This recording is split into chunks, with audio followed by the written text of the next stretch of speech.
जय श्री कृष्णा, राधे राधे। आप सभी का मेरे इस YouTube चैनल पर सबका स्वागत है। मैं आज आपके सामने लड्डू गोपाल के रखने के कुछ नियम हैं जो मैं आपको एक एक करके बताने वाली हूँ। सबसे पहले है उनको नियमित स्नान कराएं।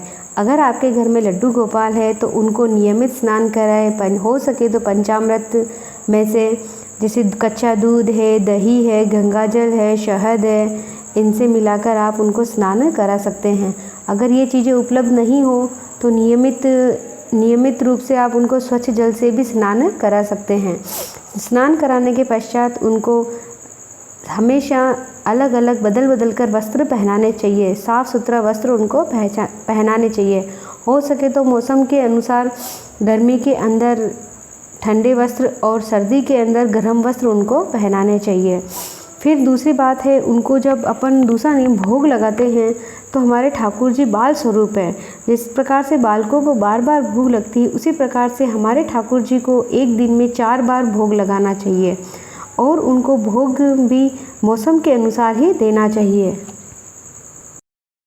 सात्विक भोजन जिसमें लहसुन प्याज नहीं हो और उनको ज़्यादा पसंद माखन मिश्री है उसका आप भोग लगा सकते हैं। अगर घर में कुछ सब्ज़ी ऐसी बनी हो जिसमें प्याज हो तो आप उनको दही से या शक्कर गुड़ से भी आप उनको रोटी खिला सकते हैं।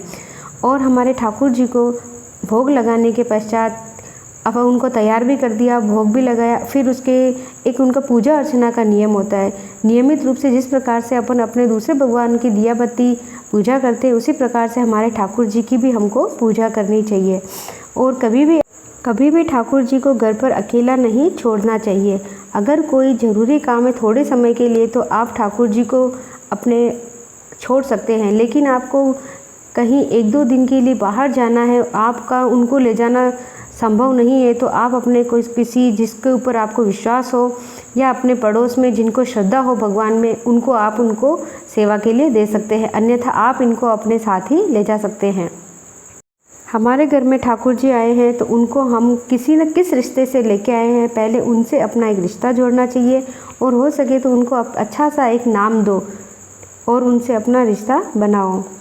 जिस प्रकार से हमारे घर में छोटे बच्चों के लिए हर चीज़ लाते, खिलौने, नए वस्त्र, खाने पीने की चीज़ें, उसी प्रकार से हमको हमारे लड्डू गोपाल के लिए भी समय समय पर सभी चीज़ें लानी चाहिए। जिस प्रकार से हम खुद कहीं घूमने जाते हैं या टहलते हैं उस समय हम हमारे ठाकुर जी को भी अपने साथ लेकर टहल सकते हैं, घूम सकते हैं, उनके साथ अपन खेल सकते हैं, उनके साथ थोड़ी देर हम गाने सुन सकते हैं। अपन को जिस प्रकार से अच्छा लगता है अपने बच्चों के साथ खेलना, उसी प्रकार से ठाकुर जी को भी अपने साथ रहना अच्छा लगता है। ठाकुर जी के जो अपन पानी भरते हैं पीने के लिए उसमें तुलसी पत्र होना ज़रूरी है। उनको जितनी भी बार भोग लगाया जाता है ठाकुर जी को उन सब भोजन के अंदर तुलसी पत्र होना बहुत आवश्यक है। फिर रात्रि के समय जब हम हमारे ठाकुर जी को शयन करवाते हैं उस समय भी याद रखने की बात है उनको दूध पिलाकर, और जब वो सोते हैं तो उनके पास में उनकी बांसुरी रखकर आरामदायक तकिया, उनके बिछौना सब प्रकार से व्यवस्था करके पास में उनके पीने का पानी रखकर और फिर उनको सुलाने के बाद ही हम लोग सो सकते हैं। हमको हमारे ठाकुर जी को बहुत ही मान सम्मान से, लाड प्यार से उनको अपने घर में रखना चाहिए। इस प्रकार से ठाकुर जी को लाने से पहले आप लाने के बाद उनके साथ ठाकुर जी के घर में आने के बाद ये घर अब अपना नहीं, अब ये घर उनका होता है, इसलिए उनको कहना चाहिए ये आपका घर है और हम आपके साथ में रहने वाले हैं। इस प्रकार से उन्हें भी अच्छा लगेगा और हमें बहुत अच्छा लगेगा। ठाकुर जी की सेवा करने से अपना मन और अपनी जो सोच होती है सकारात्मक होती है और घर में बहुत ही अच्छे खुशी का माहौल बना रहता है। इस प्रकार से मैंने ठाकुर जी की सेवा के कुछ नियम बताए हैं। अगर आपके वो नियम अच्छे लगे हैं तो आप उनको फॉलो करो।